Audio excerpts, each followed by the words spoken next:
이제 아마 오늘 이 예배 후에 그리고 이 명절 기간에 우리 성도님들께서 가족들과 친척들을 만나게 하시게 될 텐데요. 우리 그리스도인들은 이 설 명절 기간을 어떻게 보내야 하겠습니까? 아마 성도는 성도답게 이 명절을 보내야 할 것입니다. 여러분들, 성도가 성도답게 이 명절을 보내려면 어떻게 해야 할까요? 바로 요 나가 아니라 요 나가 이 명절 기간에 나오는 것이 아니라 그리스도만 드러나면 성도가 성도답게 명절을 보내게 될 것입니다. 참 쉬운 일은 아닌데요. 늘 우리 안에서 우리가 나오는 그런 연약함이 있지만 이번 2019년 이 구절 성명절은 우리가 성도가 성도답게 그리스도만 드러내는 그러한 우리가 성명절이 이 설 명절이 되었으면 좋겠습니다. 우리 앞뒤 좌우분들에게 명절 인사로 이렇게 하시죠. 오직 그리스도만 드러내세요 라고 인사해 주십시오. 오직 그리스도만 드러내십시오. 아멘. 오직 그리스도만입니다. 시어머니도 며느리도 시아버지도 삼촌도 동생도 오직 그리스도만 드러내시기를 바랍니다. 할렐루야. 이렇게 아멘 하시고 또 집에 가서 이거 뭐 준비도 안 됐고 저는 언제 붙이냐 막 이렇게 또 하시면 안 됩니다. 오늘 이 설 명절이 시작되는 이 주일에 우리 가족들 만나기 전에 룻기에 나오는 한 가정을 먼저 만나보시겠습니다. 설 명절의 소중한 의미가 저는 될 것이라 생각합니다. 2월 한 달, 설 명절이 껴있는 이 2월 한 달은요, 룻기의 말씀을 우리 성도님들과 함께 계속 나누려고 합니다. 언젠가도 우리 룻기의 첫 부분을 나누었는데 이 2월 한 달은 이 룻기 말씀 전체 달을 우리 성도님들과 함께 이 주일 예배 시간에 나누겠습니다. 룻기 1장 1절에서 오늘 읽은 룻기 1장 1절에서 그 땅에 흉년이 드니라고 말씀이 시작됩니다. 이 말씀이요, 우리에게 축복의 말씀이 우리에게 능력의 말씀인데 그 룻기는 시작부터 심상치가 않습니다. 그 땅에 흉년이 드니라고 시작하면서 이 인생의 지독한 흉년을 맞이한 한 가정의 이야기가 오늘 본문 말씀에 나오고 있습니다. 이 가정의 가장은 엘리멜렉이었고 아내는 나오미였으며 그들 사이에는 두 아들 말론과 기련이 있었습니다. 이들은 예루살렘에서 남쪽으로 약 10km 떨어진 베들레헴이라는 곳에서 살았습니다. 여러분들 잘 아시다시피 베들레헴이라는 뜻은 떡집이라는 뜻인데 아이러니하게도 이 떡집에 흉년이 와서 먹을 것이 없게 되었습니다. 이 베들레헴 땅은 하나님께서 이스라엘 백성들에게 내가 너희를 복주겠다고 약속하신 땅이며 하나님의 놀라운 언약이 있는 땅입니다. 그런데 이런 땅에서 이 가정이 오늘 이 한 가정이 흉년을 만나게 되었습니다. 사랑하는 성도 여러분, 우리에게 이런 일이 일어났다고 한번 상상해 보시죠. 아니 실제로 이런 일을 지금 겪고 계신 분이 있을지도 모르겠습니다. 하나님께서 우리에게 허락하신 삶의 터전인 가정에 흉년이 들었습니다. 바로 그때의 성도인 우리는 어떤 결정을 내리고 어떤 길을 걸어가야 하겠습니까? 하나님께서 주신 가정이라고 생각했는데 그 가정 속에 흉년이 들고 어두운 그림자가 우리의 삶 가운데 드리워졌습니다. 그때 성도인 우리는 어떤 결정을 내리고 어떤 길을 걸어가야 하겠습니까? 오늘은 내 삶의 나침판 예수 그리스도 5번째 시간을 이어가면서 이 민족의 대명절인 이 구정을 앞두고 흉년 속에 믿음의 가정이 걸어야 할 길이라는 제목으로 흉년 속에 믿음의 가정이 걸어야 할 길이라는 제목으로 이 흉년을 만난 엘리멜렉의 가족이 어떤 길을 걸어가는지를 우리가 오늘 이 아침에 함께 성도님들과 살펴보시면서 흉년 앞에서도 인생의 어두운 순간 속에서도 우리 가정이 어떻게 우리 개인이 어떻게 주님의 길을 걸어야 할지 우리가 영적인 진리를 함께 이 말씀을 통해 같이 발견하고요, 이번 한 주 이 말씀 묵상하고 적용하며 살아가는 이 설 명절이 되시기를 간절히 축복합니다. 우리 가정이 걸어야 할 길 어떤 길일까요? 첫째, 흉년 속에 믿음의 가정은, 이 흉년 속에 어두운 그림자에 있는 믿음의 가정, 개인의 삶은 더욱 하나님의 편의 길을 걸어야 합니다. 흉년 속에서는 더욱 하나님의 편의 길을 걸어야 합니다. 여러분들, 극심한 흉년을 만났을 때 가장인 엘리멜렉이 양식이 있는 땅, 곧 베들레헴에서 동쪽으로 약 80km 떨어진 모압으로 옮겨간 것을 우리가 발견하게 되는데요. 이것은 한 가정의 가장으로 지극히 상식적이고 합리적인 행동을 한 것으로 잘 보여집니다. 오늘 흉년이 든 가정이 아무런 이야기 없이 흉년이 들자 말자 바로 모압이라는 곳으로 옮겨갔는데, 그게 왜 그러냐면 그것이 바로 지극히 상식적이며 합리적인 행동이라는 것입니다. 여러분들, 지도 속에 나오죠. 예루살렘 밑이 베들레헴인데 사해 건너편을 건너가서 모압이라는 그 땅으로 약 80km에 떨어진 곳으로 이 엘리멜렉의 가족이 이주를 하였습니다. 흉년이 오면 흉년의 영향을 받지 않는 이집트나 모압으로 가야 하는데요, 여러분들, 이집트는 너무 머니까 모압으로 간 것입니다. 누가 보아도 잘못한 것이 없는 행동처럼 보여집니다. 제가 늘 말씀드리는 것처럼 성경에 나오는 이름들 속에는 그 사람의 삶의 이 정체성이 담겨 있습니다. 엘리멜렉이라는 이름은 하나님은 나의 왕이라는 의미입니다. 또한 나오미는 나의 기쁨, 나의 즐거움이라는 뜻입니다. 이 엘리멜렉의 부모가 엘리멜렉이라는 이름을 붙여놓고 이 엘리멜렉이 하나님을 왕으로 모시고 살아가는 것을 소원하여 그렇게 불렀을 것입니다. 나오미의 부모는 나오미가 하나님의 기쁨과 즐거움이 되라고 나오미라고 불렀습니다. 그런데요, 오늘 성경 속에 한 가지 문제가 발견됩니다. 믿음의 사람이 반드시 질문해야 될 한 가지 질문. 오늘 읽은 저희 성경에 어디에도, 오늘 말씀 읽은 1절부터 5절까지 어디에도, 그리고 그 뒤에 장들에도 어디에도 성경을 사사시 살펴보아도요, 오늘 이 엘리멜렉, 나오미 두 사람이 흉년을 만났을 때 모압으로 옮겨가기 이전에 그들의 왕이신 하나님께 하나님의 뜻을 묻고 기도했다는 장면과 하나님의 기쁨이 되기 위해 씨름한 흔적을 그 흉년 가운데서 전혀 찾아볼 수가 없다는 것이 문제입니다. 흉년 속에 세상의 조리와 흐름대로 세상의 편에 서서 살아가는 안타까운 한 가정의 모습을 보게 됩니다. 한 가정의 믿음의 가정인 엘리멜렉과 나오미는 흉년을 만나 이 이방인의 땅, 재앙의 땅인 모압으로 옮겨가면서 이래서는 안 되는데, 떠나서는 안 되는데라는 아무런 갈등 없이 떠나는 것을 오늘 말씀 속에서 우리가 분명히 발견합니다. 이렇게 두 사람이 세상의 편을 쉽게 선택하여 걸어가는 그 이유가 1절에서 그들이 이 사사시대의 사람들이었기 때문이라고 간접적으로 우리에게 말해줍니다. 사사시대의 사람들의 특징은 무엇입니까? 자기의 생각대로 살아가는 사람들이었습니다. 사사시대의 사람들은요, 이것이 무슨 의미가 있고 주님의 길이 무엇인지를 고려하지 않고 살았습니다. 사사시대의 사람들은요, 세상의 흐름과 풍조, 자기네 소견대로 생각대로 살아갔습니다. 그렇기 때문에 엘리멜렉은 자신의 생각에 옳은 대로 이 세상의 편을 선택하여서 모압으로 전혀 갈등하지 않고 이주하는 그 모습을 오늘 성경 말씀에서 발견하는 것입니다. 쉽게 말씀드리면 엘리멜렉과 나오미는 하나님 중심의 삶이 아니라 세상 중심의 삶을 살았다라는 것입니다. 하나님의 자녀이면서도, 하나님의 백성이면서도 세상의 편을 선택하고 하나님 중심이 아니라 세상 중심의 삶을 살았다는 겁니다. 사랑하는 성도 여러분, 구정 명절을 앞두고 질문드립니다.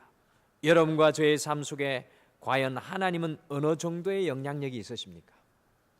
과연 여러분과 저의 삶 속에 우리 하나님은 어느 정도의 영향력을 가지고 있습니까? 과연 우리는 하나님의 편에 서서 살아가고 있습니까? 아니면 엘리멜렉과 같이 세상의 편을 선택하고 있습니까? 어떤 결정을 내릴 때 전적으로 우리의 생각과 우리의 소견만 작동하는 자아중심적, 세상 중심적인 삶을 살아가고 있지는 않습니까? 아니, 단 한 번이라도, 단 한 번만이라도 주님의 편을 선택하여서 주님의 길을 걸어가 보신 적이 있으십니까? 인생의 흉년 속에 주님의 편을 선택하여 그 길을 걸어가는 성도는 저는 분명히 믿습니다. 하나님의 역전의 드라마를 경험하고 누리게 될 줄 믿습니다. 여러분들 믿으십니까? 우리의 인생의 흉년 속에 모든 문이 다 닫혔다고 할지라도 우리가 하나님의 편에만 서기만 하면 하나님께서 다른 은혜의 문을 여시고 우리를 이끌어가 주실 줄 믿습니다. 오늘 엘리멜렉과 나오미는 지극히 상식적으로, 지극히 합리적으로 세상의 편을 택합니다. 여러분들, 이런 성도의 삶은 지극히 합리적인 은혜, 지극히 상식적인 은혜만 주어질 수밖에 없습니다. 여기에는 믿음도 필요 없습니다. 여기에는 기도도 필요 없습니다. 오늘 엘리멜렉을 보십시오. 오늘 나오미를 보십시오. 기도를 찾을 수 있습니까? 하나님의 말씀을 의지하는 모습이 있습니까? 주님 앞에 궁구하며 하나님의 길을 찾는 모습이라고는 전혀 찾아볼 수가 없습니다. 지극히 합리적입니다. 지극히 세상적입니다. 여러분들, 이번 한 해 2019년 우리가 주님의 길을 걸어가기를 원하십니까? 우리 등마루의 2019년의 표가 주의 길을 걷게 하소서입니다. 여러분들, 2019년 주님의 길을 걸어가기를 원하십니까? 정말로 주님의 길을 걸어가기를 원하십니까? 저만 그런 것 같습니다. 옆에 분이 한번 물어보시죠. 주님의 길을 걷고 싶으세요? 이 자신이 영 없으신 것 같아요. 다시 한번 물어보십시오. 주님의 길을 정말 걷고 싶습니까? 저는 이번 해에 믿음의 시험을 같이 해보기를 소원합니다. 믿음의 시험을 이번 해에 좀 해보자고요. 우리의 인생의 흉년의 때에 하나님의 편의 길을 선택하여 걸어갈 때 과연 우리에게 어떤 역사가 이번 한 해에 일어날까요? 여러분, 우리가 하나님의 편을 선택할 때, 우리의 인생의 어두운 순간에 하나님의 편에 선택해서 살아갈 때 어떤 역사가 일어날까요? 여러분들 궁금하지 않으십니까? 한 번도 걸어보지 않았기 때문에, 한 번도 신앙을 상식 이상으로 넘어가지 않았기 때문에 여러분들 혹시 그것을 모르고 계시지는 않습니까? 하나님의 편을 선택하는 2019년 되어서 하나님이 우리에게 새로운 은혜의 문을 열어가시는 그것을 반드시 경험하는 여러분과 제가 되기를 간절히 축복합니다. 1960년 미국의 헐리우드에 쌍벽을 누리는 두 여배우가 있었습니다. 여러분들, 이분들 사진을 보시면 금방 알 텐데, 한 사람은 콜린 타운샌드였습니다. 여러분들 혹시 이 배우를 기억하시는지요? 콜린 타운샌드, 우리 여기에 동시대를 지나오신 분들이 계신데, 콜린 타운샌드라는 여배우가 있고요. 다른 한 사람은 마릴린 먼로라는 배우입니다. 이 두 배우가 아주 육체파 배우의 아주 또 이 미모가 뛰어난 배우였습니다. 그런데 이 타운샌드는 예수님을 믿고 그 믿음이 점점 깊어져서 마침내 선교 사역을 하는 목사와 결혼하게 되었습니다. 화려한 영화계를 떠난 타운샌드의 선택을 두고 사람들이 말이 많았습니다. 반면에 마릴린 먼로는 계속하여 당대 최고의 여배우로 군림하였습니다. 여러분들, 이 자리에 이 젊은 세대들도 다 마릴린 먼로를 다 알고 있습니다. 하지만 수년 뒤에 먼로는 타운샌드를 만나 이런 말을 했다고 합니다. 영화 배우가 되기로 했을 때 나는 결심했지. 최고의 여배우가 되겠다고. 이제 그 꿈을 이루었지만 너무 비싼 대가를 치렀어. 나는 지금 이 세상에서 가장 비참하고 불행한 사람이야. 이 마릴린 먼로의 말입니다. 그 후 어느 날 먼로는 싸늘한 시체로 발견되었습니다. 반면에 타운샌드는 평범했지만 평생을 주님을 섬기며 풍성하고 행복한 가운데 살았습니다. 여러분들, 이 노년의 2010년에 이 타운샌드와 그의 남편 목사님, 선교사님의 사진인데요, 저는 영화인이건 그렇지 않든 여배우든 그렇지 않든 직업을 말씀드리는 것이 아닙니다. 어떤 직업이냐라기보다 우리가 어느 편에 서서 살아가야 하는지를 너무나 잘 보여주는 실제 사례입니다. 나오미는 흉년 중에 눈에 보이는 대로 세상편에 살아가면 흉년을 이겨낼 줄 알았습니다. 상식적으로 합리적으로 살아가면 그 흉년을 이길 줄 알았습니다. 그러나 하나님 편에서 떠난 나오미의 삶은 상실의 연속 그 자체였습니다. 약속의 땅을 떠나 불신의 땅 모압으로 도피했던 나오미의 삶은 모든 것을 잃어버리고 말았습니다. 그녀는 고향 땅을 잃었습니다. 사랑하는 남편을 잃었습니다. 건쪽 같은 두 아들도 잃었습니다. 그리고 그녀의 마음속에 존재하였던 신앙의 그 즐거움, 나오미마저 잃어버렸습니다. 사랑하는 성도 여러분, 우리의 영육간의 삶이 흉년의 어려움 속에 있을 때는 세상의 편이 아니라 더욱 하나님의 편에서 걸어가야 할 줄 믿습니다. 2019년 주의 길을 걸어가는 것이 바로 이겁니다. 우리가 인생의 흉년을 만날 때마다, 인생의 고비를 만날 때마다, 인생의 어두운 순간을 만날 때마다 하나님의 편에 서기를 결단하는 것, 이것이 바로 주님의 길을 걸어가는 것입니다. 이 구정명절 우리의 모든 믿음의 가족들이, 우리의 모든 믿음의 사람들이 우리의 삶이 하나님의 편으로 가까이 나가기를 간절히 축복합니다. 여러분들 상식에서 나오십시오. 그 합리적인 자리에서 나오십시오. 합리의 적이고 상식적인 신앙을 넘어서서 하나님의 편으로 이동하시는 영적인 대이동이 여러분과 저의 삶에 일어나기를 간절히 축복합니다. 둘째, 흉년 속에 믿음의 가정은 이 세상에 부유한 길이 아니라 하나님께 부유한 길을 걸어야 합니다. 룻기 1장 21절의 나오미의 고백에 따르면 나오미가 남편 엘리멜렉과 함께 흉년을 만나 이 베들레헴을 떠날 때 풍족하게 나갔다고 합니다. 곧 엘리멜렉은 베들레헴의 유지였습니다. 오늘 우리가 만나고 있는 이 가족은 아주 부유한 가족이었습니다. 베들레헴에서 꽤나 풍족하였습니다. 우리가 앞으로 룻기를 살펴보면 알겠지만 나오미가 베들레헴에 돌아갔을 때 모든 사람들이 다 알아볼 정도였습니다. 이런 사람이 흉년을 만나니 자신의 부유함을 지키기 위해 하나님께서 주신 약속의 땅을 버리고 세상의 부유함을 쫓아 모압으로 내려갔습니다. 엘리멜렉은요, 이 영적인 삶보다 육신적인 삶을 더욱 소중하게 생각했습니다. 짐승은 산에서 살아야 하고요, 물고기는 물에서 살아야 하는 것처럼 성도는 하나님의 은혜를 중심으로 살아야 되는 줄 믿습니다. 여러분들, 아르헨티나 대통령이 미국을 방문해서 이렇게 말했습니다. 당신의 조상들은 신앙을 찾아왔기 때문에 신앙을 얻었고 그것과 더불어 금도 얻었습니다. 그러나 우리 조상들은 금을 찾아왔기 때문에 금도 잃어버리고 신앙도 잃어버렸습니다. 영국의 신앙의 거장 C.S. 루이스도 하늘 것을 목적하라, 땅의 축복은 저절로 따라올 것이다, 땅의 것을 목적하라, 아무것도 얻지 못할 것이다 라고 이야기를 하였습니다. 여러분들, 많은 사람들이 신앙의 부유함보다 생활의 부유함을 찾아 헤매는데 사실은 거기에는 진정한 부유함이 없습니다. 신앙의 부유함이 있는 후에 생활의 부유함이 있을 줄 믿습니다. 엘리멜렉이요, 이 육신의 삶을 위해서, 자신의 부유함을 위해서 옮겨간 모압 땅은 잠시 기근을 피할 수 있는 땅이기는 하였으나, 그들의 부유함을 지킬 수 있는 땅이기는 하였으나 하나님께 부유함을 유지할 수 있는 땅은 절대로 아니었습니다. 모압 땅은 이방신들이 충만한 곳이었습니다. 그곳에서 주일 예배를 드릴 교회를 찾을 가능성이 없었습니다. 속상하고 고달플 때 새벽에도 금요일 저녁에도 아무 때나 찾아 나가서 하나님께 부르짖으며 엎드릴 예배당을 만날 가능성이 없었습니다. 힘들고 지쳐 있을 때 찾아와 위로해주고 기도해줄 목자도 없고요, 다른 동료 신앙인을 만날 가능성도 전혀 없었습니다. 엘리멜렉은 오로지 자신의 부유함만을 위해서 그곳으로 옮겨갔던 것입니다. 누가복음 12장에도 한 부자가 나오고 있습니다.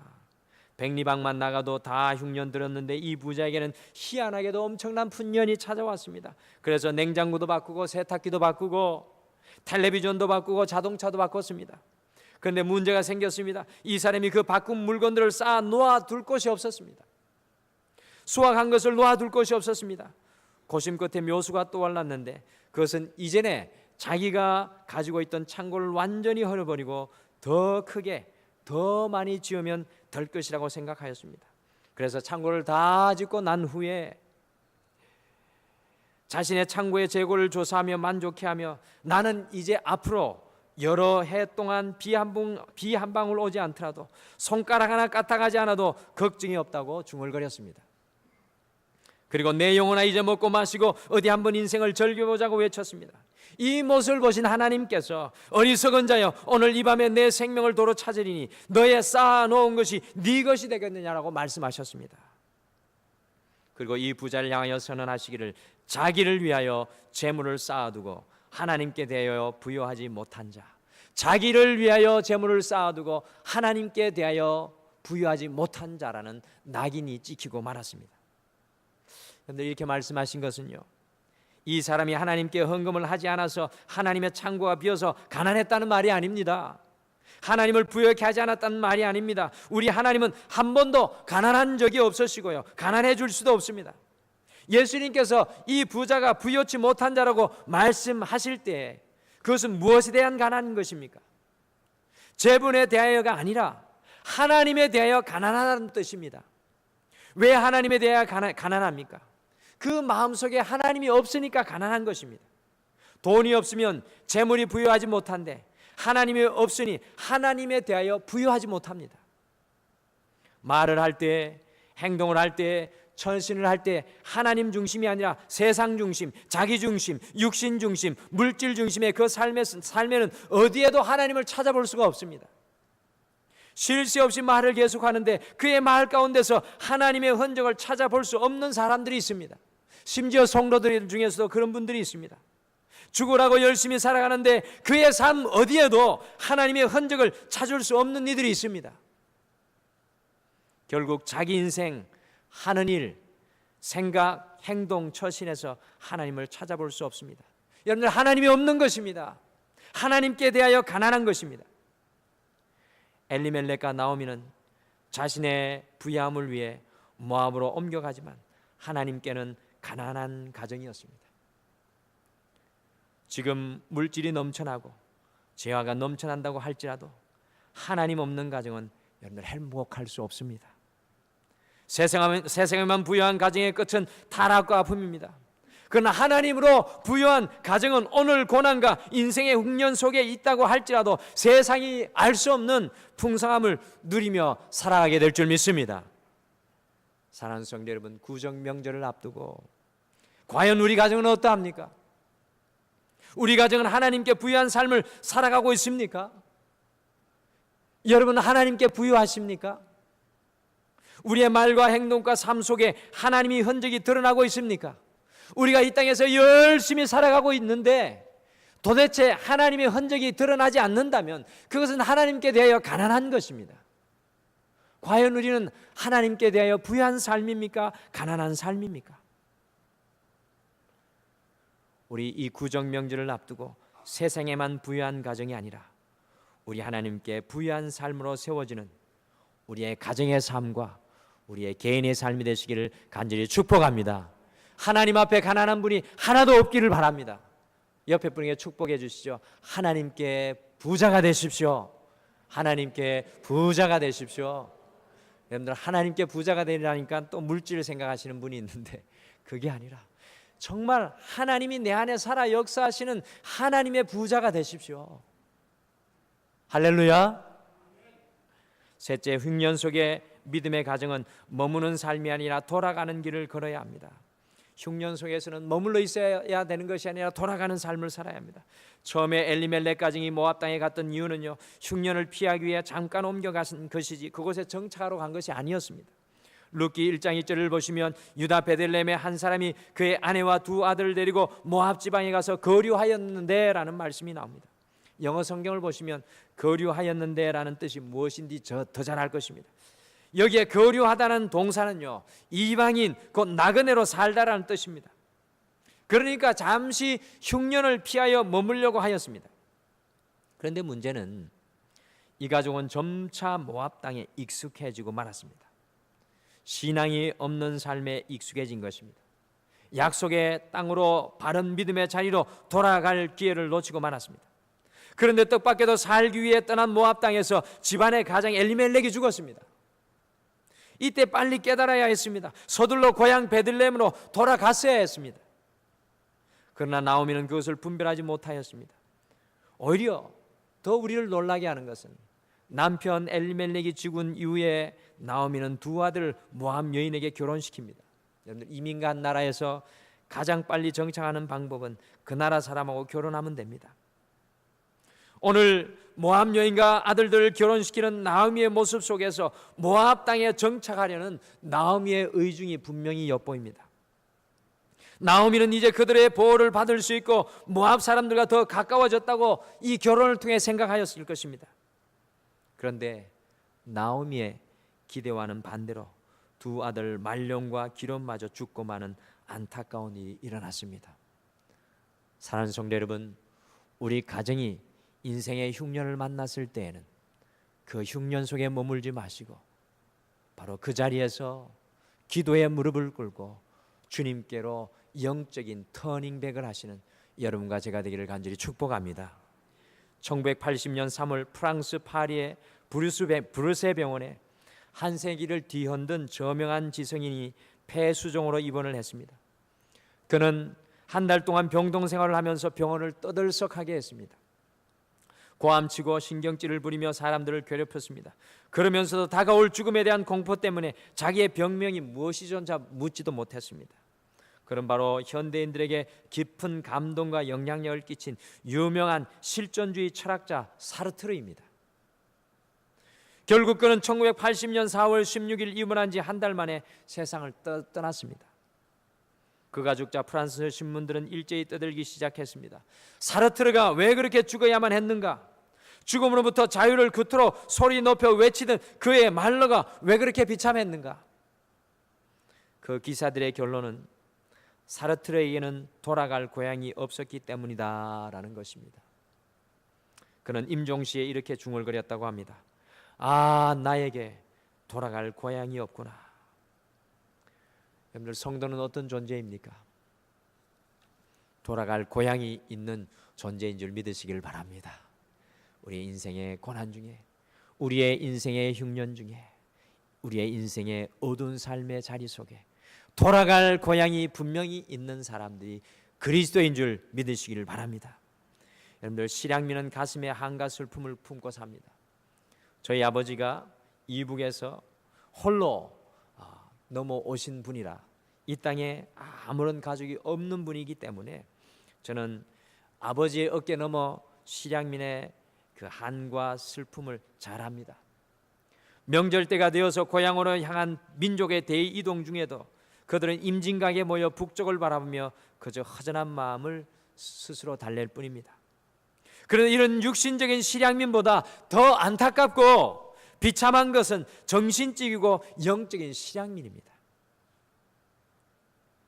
많은 사람들이 교회에 다니면서도 여전히 세상의 그 자리에 그대로 머물러 있고 걱정과 염려에 묶여 있고 세상의 어려움에 눌려 있는 것을 보게 됩니다. 설 명절이 되어도 갈 곳이 없는 사람은 얼마나 찬양하고 안타깝습니까?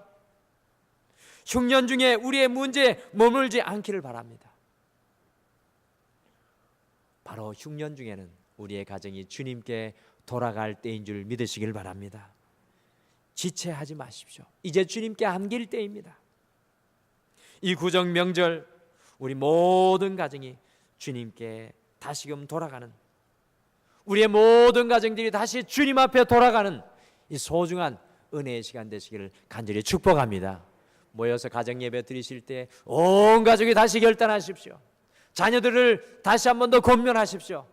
우리가 지금 살아가는 삶의 현장에 우리가 다시 신앙으로 결단하자. 다시 한 번 더 주님의 그 자리 앞으로, 예배의 자리 앞으로, 기도의 자리 앞으로, 헌신의 자리 앞으로 우리가 돌아가자. 믿음의 자리 앞으로 다시 나아가자. 바로 이 구정명절이 그러한 날이 되어야 될 줄 믿습니다. 어느 한 분이 폐광이 된 굴을 들어가 보니 꽃갱이 하나가 박혀 있었습니다. 자세히 보니 손잡이는 이미 거의 썩어 없어지고 쇳덩어리만 꽂혀 있더랍니다.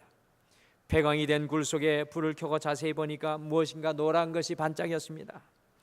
박혀있는 꽃갱이를 힘을 다해 뽑아보니 거기에서 금이 나왔습니다. 이전에 채굴하던 사람이 땅을 계속 파다가 마지막에 꽝 찍었는데 꽃갱이는 안 나옵니다. 금은 없습니다. 그러니 에라 모르겠다고 포기하고 가버렸던 것입니다.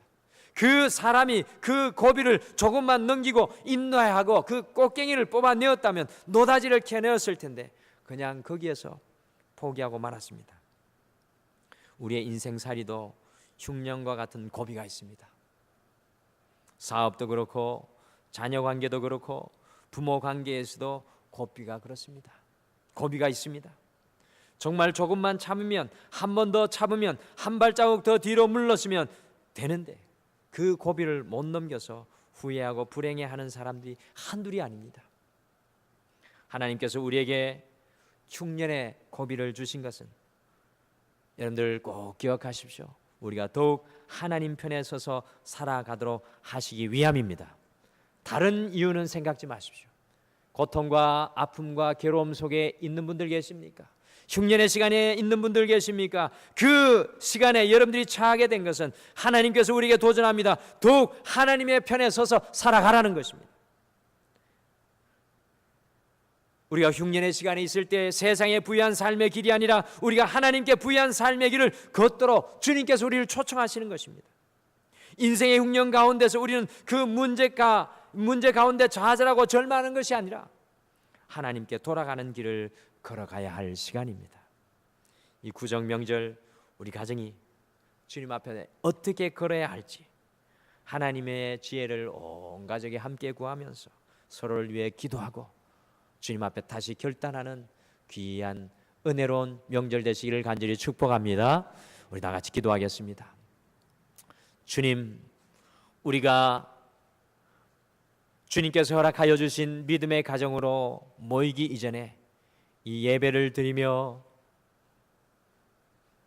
3200년 전에 믿음의 성도로 살았던 엘리멜렉과 나오미의 가정을 바라봅니다. 이 가정이 인생의 흉년 속에 있을 때, 인생의 어둠 속에 있었을 때, 지극히 상식과 세상의 합리적인 편에 서서 살아갈 때에는 어떠한 하나님의 은혜도 세상에 닫혀진 문들 속에서 하나님이 열어주시는 그 문을 경험하지 못하는 것을 바라봅니다. 주님, 우리 구정 명절 온 가족이 함께 모여서 결단하게 하여 주시옵소서. 이 2019년은 우리가 주님의 길을 걷기를 소원합니다라고 고백하게 도와 주시옵소서. 무엇보다도 하나님의 편에 서기를 소원하는 우리 모든 믿음의 가정들에게 주님 인도하여 주시옵소서. 세상에만 부유한 자들이 아니라 주님 앞에 부유한 가정들 되게 도와주시고, 우리가 돌아갈 길을 잃어버린 영적인 실향면들이 아니라 날마다 주님 앞에 돌아가는 믿음의 사람들 되게 인도하여 주시옵소서. 설 가운데 오고 가는 모든 시간 만남 가운데 주께서 주인 되어 주실 줄 믿고 예수님의 이름으로 기도드리옵나이다. 아멘.